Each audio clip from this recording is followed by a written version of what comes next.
The music world moves fast. Want to stay up to date on the latest albums and get in-depth examinations with the artists? Check out Consequence of Sound, the podcast. Bite-sized album reviews for the music fan on the go who wants to stay in the know, and much more. Subscribe to the series on iTunes or your favorite podcast provider, and let the writers of Consequence of Sound steer you right. Check it out at consequenceofsound.net/COS podcast.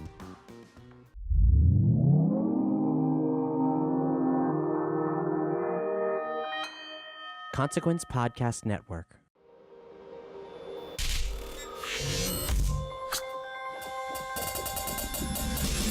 Welcome to another edition of Kyle Meredith With. It's an audio interview series presented by WFPK, Independent Louisville, Consequence of Sound, and the Consequence Podcast Network. Wherever you're listening from today, please do hit the subscribe button. If you can give a rating and a review, that would be fantastic as well. I'm Kyle Meredith. Today my guest is Lance Ferguson of the band The Bamboos. We've got a brand new record called Nighttime People that we discuss, as well as releasing 3 versions of its lead single Broken and the subject matter that goes along with it, dealing with mental illness. There's also some talk of the TV show The Black Mirror, how one of the songs sort of has a reference to that, and how being a part of the Kung's monster hit This Girl has affected their career as well. It's Kyle Meredith with The Bamboos. Hey Kyle, how you doing? I'm well. How are you? Good, thank you. Yeah, let's get into Nighttime People. This new record and the first couple singles are out there.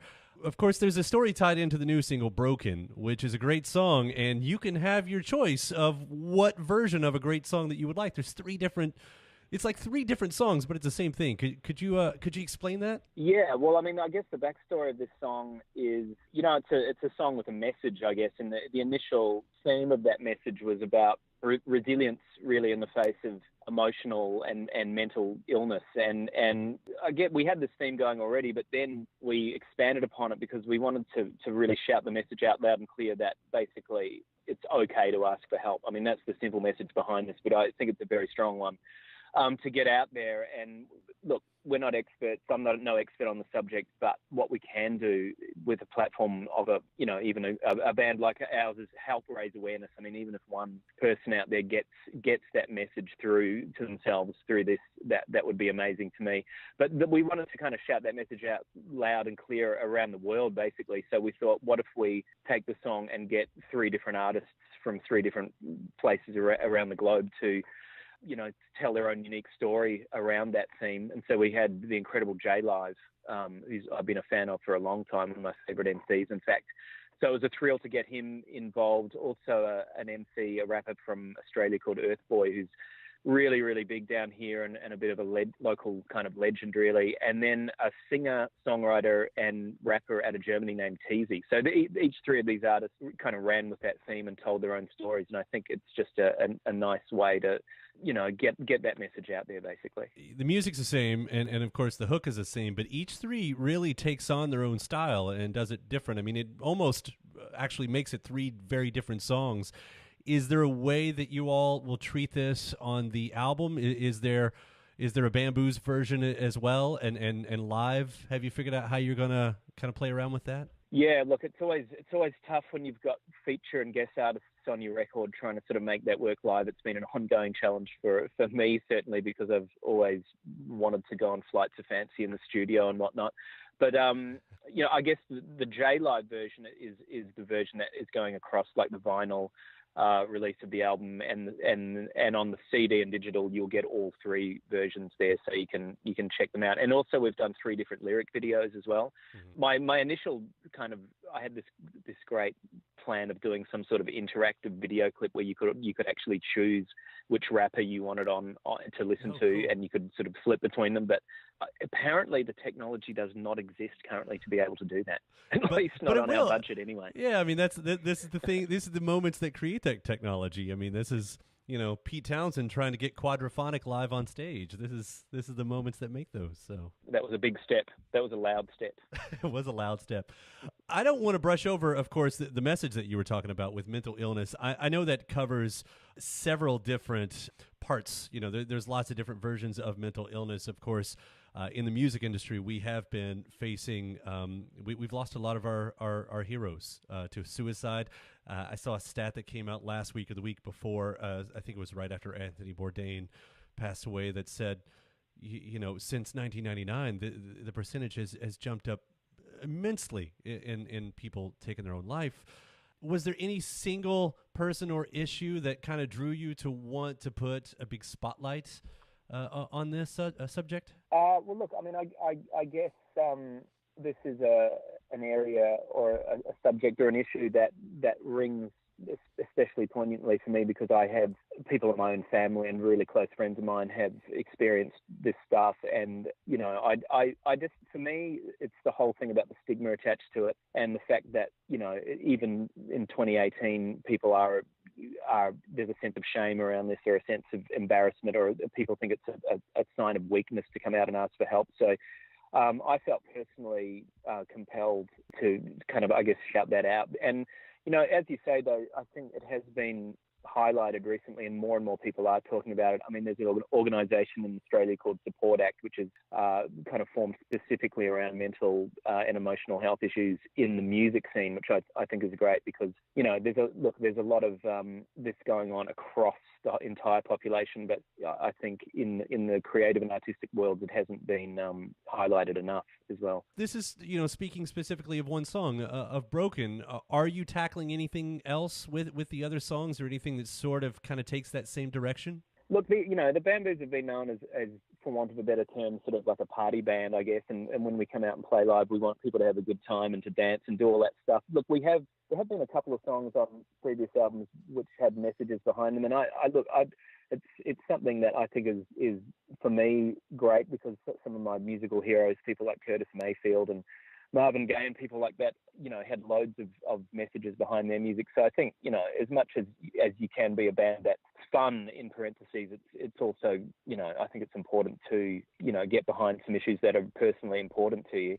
But look, as a whole, I would say the Bamboos are not really, a deeply political band as such. But I think, just if you're a creative person throwing stuff out in the world, of course, it's going to touch on things that are important to you, really. But look, I would say across the rest of this album, in terms of thematically, I mean, the Broken track is probably the heaviest one in dealing with that sort of stuff. But the other one, the thematically across the other album, it does often come back to the ubiquitous, themes of love and relationships and that sort of stuff, which has been a main theme throughout our music, I guess, across these 8 albums. One of the songs I heard you talking about happened to be after you saw an episode of Black Mirror.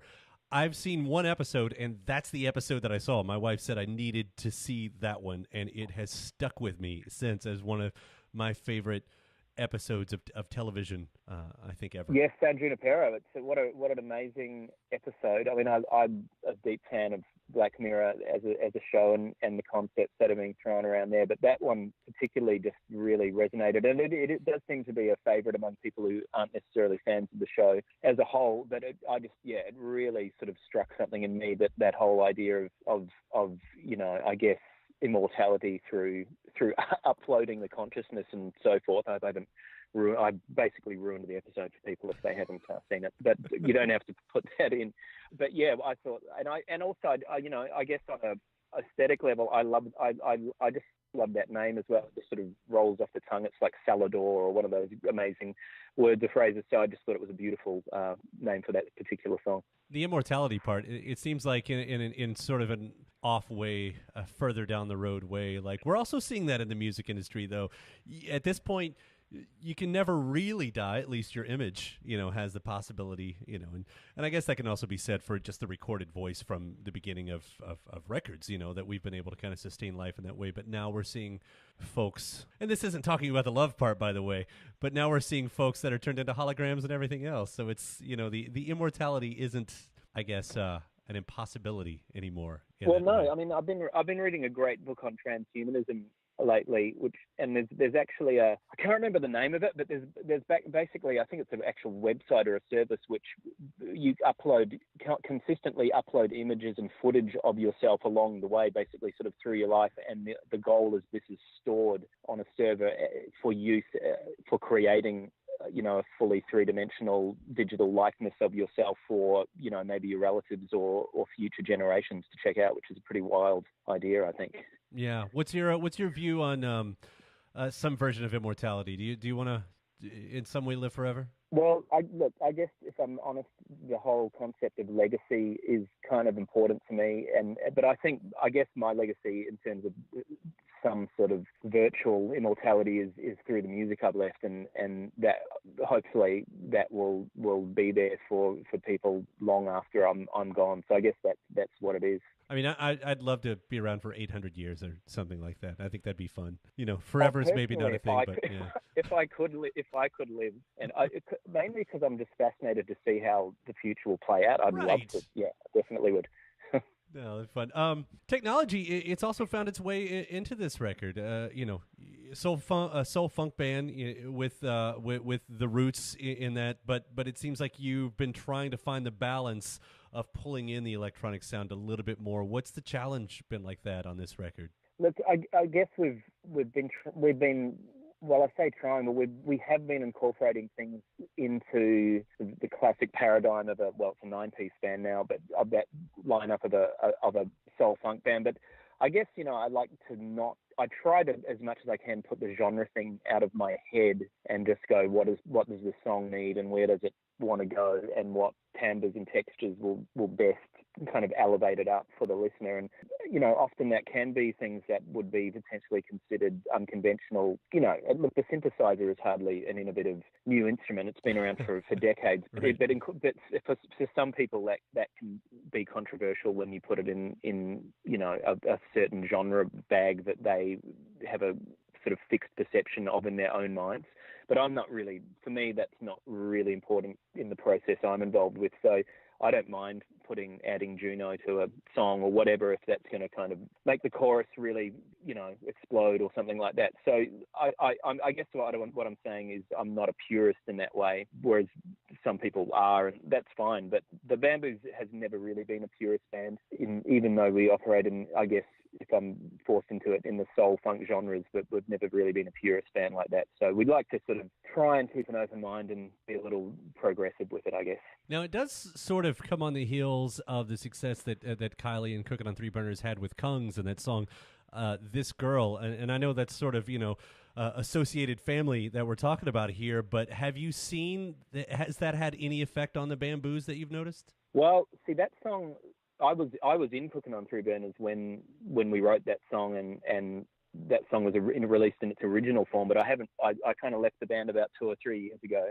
But I'm not sure if it's had a direct influence or if an effect on the Bamboos as such. Only, I guess, potentially Kylie's profile obviously became larger through that, and she did some tours of the UK just on her own, basically performing that Kungs remix sort of 6 times in a row in a nightclub, which is pretty funny and was great for her because she got the kind of VIP treatment and roped off areas and champagne and all that stuff. So I think she had a great time doing that. But look, her profile I hopefully was raised through that, because I'm always trying to champion her. And look, I think any sort of awareness raising of the Australian soul music scene is something I look upon with favourable eyes, I guess. Well, I tell you, the Australian scene, music scene all around, is in such a great place. Internationally, it feels like right now. I mean, every single week, if not every week, then every few weeks, I'm told, here's a great band. Oh, by the way, they're from Australia. Like, more than I feel like ever in the past 2 or 3 years, and it's been so great to kind of see all the amazing talent come out of there. And what every time I talk to anyone that's from the Australian, any version of the music scene, they always say, it's small and we sort of all know each other and everybody plays in each other's bands. And it very much is like that, and I think that gives it it sounds like a cliche, but it really does give it that tight-knit feel. And everyone plays on everyone's record, everyone plays in everyone's band, and people don't seem to get too precious about it. It's just, there's a feeling of helping each other out and a sense of community, which I think is something to really cherish. We've got great stuff going down there, and I mean that specifically, too, for the Bamboos. The career that you have made and the music that you have made, we're so lucky to have it, and I'm looking forward to Nighttime People just as much. Oh, yeah, thank you very much. I mean, look, this is our eighth album. I think we've come a little, full circle in a sense, in many ways, genre-wise as well. But I think, look, I always say this, but I think this is the best album we've ever made. And if I don't say that about a new album that's coming out, I don't want to make another one. Yeah, well, I hope that you feel that way about your music. As a fan too. Lance, I really appreciate the call. Thank you for calling here, and again, we'll be looking forward to the new album, man. Hey, thanks so much for your support and taking the time. All right, we'll see you around. Take care. All right, okay, have a good night. See you soon. Bye-bye. My thanks to Lance Ferguson for the call. The Bamboos' new record, Nighttime People. Do check that one out. And then YouTube, if you're listening there, hit that subscribe button now to keep up with your favorite artists and interviews. If you're listening to the podcast version, iTunes, Podchaser, or wherever you're getting it from, if you can give a rating or leave a review, that would be amazing. Thank you so much for that. After that, head over to WFPK.org. That's where you hear me do a show every Monday through Thursday from noon to 3 Eastern. You can also find some bonus episodes of this series over there as well. I'm Kyle Meredith. I'll see you next time.